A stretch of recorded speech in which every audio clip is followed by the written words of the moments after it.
रूस और यूक्रेन के बीच चल रहे युद्ध में रूसी सेनाएं यूक्रेन की राजधानी कीव के पास पहुंच गई है और लगातार बमबारी कर रही है। इस बीच यूक्रेन में फंसे भारतीय छात्रों ने बंकरों में शरण ली है तो कुछ बिल्डिंग के बेसमेंट में फंसे हुए हैं।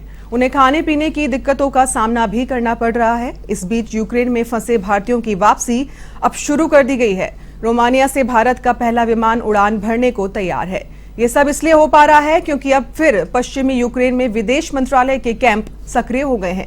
इस बीच भारतीय स्टूडेंट्स को एयरलिफ्ट किया जा रहा है, जिसकी एक तस्वीर भी सामने आई है, जहां पर 25 से 30 भारतीय छात्र वतन वापसी पर अपनी खुशी जाहिर कर रहे हैं। विदेश मंत्रालय के मुताबिक पोलैंड और हंगरी के रास्ते से सभी को बाहर निकाला जा रहा है। इस पूरे रेस्क्यू मिशन में एयर इंडिया सक्रिय भूमिका निभा रहा है और उसकी तरफ से ही हजारों भारतीयों की वतन वापसी होने जा रही है।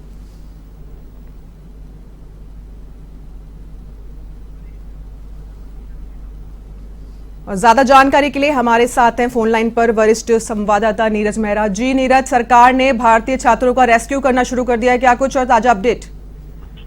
जी बिल्कुल, जिस तरह का तनाव यूक्रेन में बढ़ रहा है और लगातार हमले हो रहे हैं, इसके बीच भारत सरकार ने जो है छात्रों को रेस्क्यू करने का प्लान किया है और आज माना जा रहा है कि पूर्व विमान से 23 स्टूडेंट्स पहुंचेंगे। उनमें राजस्थान के भी 23 स्टूडेंट्स हैं और इनमें 9 दिल्ली और 14 को मुंबई एयरपोर्ट पर उतारा जाएगा।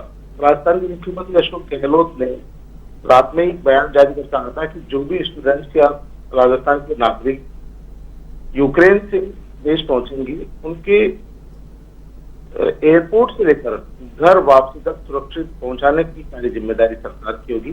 सरकार अपनी तरफ से निःशुल्क व्यवस्था करेगी।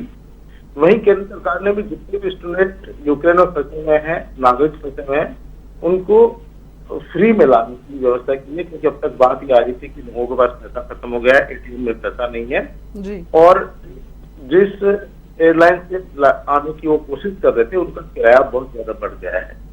ऐसी स्थिति में भारत सरकार ने भी बड़ी राहत दी है कि जो भी नागरिक भारतीय वहां फंसे हुए हैं, स्टूडेंट फंसे हुए हैं, उन सबको भारत सरकार अपने खर्चे पर देश लाएगी, स्वदेश लाएगी। और राज्य सरकारों ने भी अपने अपने स्तर पर अलग अलग व्यवस्थाएं की है। राजस्थान सरकार की ओर से भी मुख्यमंत्री अशोक गहलोत के निर्देश पर एक नोडल अधिकारी बनाए गए हैं, धीरज श्रीवास्तव, वो पूरा मामला देख रहे हैं। इसके साथ ही जो भी स्टूडेंट्स और नागरिक जो यूक्रेन से सुरक्षित लाए जाएंगे, एयरलिफ्ट करके लाए जाएंगे, उनको घर वापसी तक की खाने पीने की, रहने की तमाम व्यवस्थाएं राजस्थान सरकार की ओर से की जाएगी। हालांकि देखिए, लगातार जिस तरह से वहां पर हालात विकट होते जा रहे हैं, चिंता बढ़ती जा रही है। माना जा रहा है कि आज भी कुछ छात्रों को एयरलिफ्ट किया जाएगा और भारत सरकार की लगातार बातचीत चल रही है। राजस्थान के 500 स्टूडेंट्स के आज रोमानिया से रवाना होने की उम्मीद है। इनमें से 50 जयपुर के बताए जा रहे हैं जी। लगातार पेरेंट्स की चिंता बढ़ रही है, सरकार की भी चिंता बढ़ रही है। सरकार भी लगातार यूक्रेन से बातचीत कर रही है, विदेश मंत्रालय से बातचीत जा रही है, राजदूत के माध्यम से बातचीत जा रही है और कोशिश की जा रही है कि सबको सुरक्षित घर वापस की जाए। और कहीं न कहीं अभी इस तरह के हालात पेरेंट्स को भी सरकार की ओर से भरोसा दिलाया जा रहा है कि देखिए, जो हालात वहां बन गए हैं, ऐसी स्थिति में सरकार का प्रयास होगा कि सबको सुरक्षित उनके घर पहुंचाया जाए और इसके लिए भारत सरकार भी लगातार प्रयासरत है। जी बिल्कुल नीरज, अगर देखा जाए तो वहां पर अभी भी हजारों छात्र फंसे हुए हैं, कोई बंकरों में है, कोई बेसमेंट में छुपे हुए हैं, तो उनके खाने पीने की व्यवस्था भी उचित नहीं हो पा रही है। क्या कुछ और ताजा अपडेट है? जी बिल्कुल सही कहा आपने, क्योंकि सभी स्टूडेंट्स बंकरों में छिपे हुए हैं, तहखानों में छिपे हुए हैं और वहां पर जान बचाने की जद्दोजहद में जुटे हुए हैं सब लोग। क्योंकि अभी तक हालांकि देखिए, नागरिकों पर ज्यादा हमला नहीं हुआ है, लेकिन फिर भी सबको सुरक्षित स्थानों पर भेजा गया है और सुरक्षित स्थान वहां पर बंकर, तहखाने और तमाम मेट्रो स्टेशन की जो बेसमेंट्स है वही है। खाने पीने को लेकर बड़ी परेशानी है, जैसा कि आगे एटीएम में पैसे रीत गए हैं, एटीएम में पैसे नहीं है, खाने पीने की व्यवस्था तो नहीं हो पा रही है। तो जो सरकार है उसी की तरफ से व्यवस्था की जा रही है वहां पर, जो क्योंकि भारत सरकार भी वहां के बीच पहुंच नहीं रख पा रही है।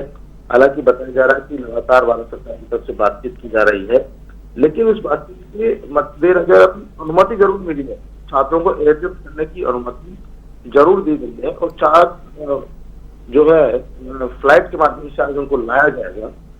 तो उम्मीद की जानी चाहिए कि 500 स्टूडेंट्स आज आएंगे, तो इसमें राजस्थान के भी होंगे, देश भर के भी होंगे। तो जो परेशानी चल रही है वो सबके सामने है, क्योंकि हालात ही ऐसे बन गए हैं। ऐसी स्थिति में सरकार के हाथ में भी ज्यादा कुछ करने को नहीं है। वार्ता के माध्यम से ही तमाम बातचीत का समाधान होगा। और क्योंकि रूस ने कह दिया कि जब तक यूक्रेन सरेंडर नहीं करेगा तब तक वो युद्ध बंद नहीं करेगा, तो वहाँ के हालात भी आप देख रहे हैं। ऐसी स्थिति में भारत सरकार का प्रयास ये है, और बड़ी बात बता दूं कि भारत सरकार ने जो नाटो के हस्ताक्षर होने थे रूस के खिलाफ, उस पर भी हस्ताक्षर नहीं किए हैं। तो कहीं न कहीं भारत ने दिखा दिया कि वो रूस के साथ है इस मामले में। तो और इसी का नतीजा है कि भारत सरकार को एयरलिफ्ट करने के लिए अनुमति मिली है। आज फिर 4 जो एयरलिफ्ट करके स्टूडेंट्स को लाने का काम किया जाएगा, उसके मार्फत बच्चों को सुरक्षित पहुंचाने की कोशिश की जा रही है।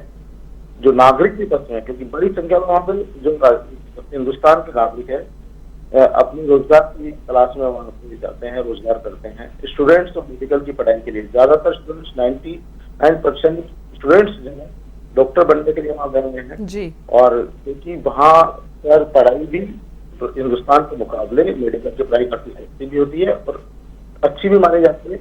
इसलिए वे देश भर के बच्चे यूक्रेन और अन्य देशों में वहाँ पढ़ाई करने के लिए जाते हैं। इसलिए सबसे बड़ी समस्या भारत सरकार के सामने यह है कि अपने नागरिकों को, अपने स्टूडेंट्स को सुरक्षित भारत वापसी कैसे न कैसे हो, और इसके लिए तमाम प्रयास किए जा रहे हैं। जी बिल्कुल नीरज, तमाम अपडेट्स के लिए आपका बहुत बहुत शुक्रिया।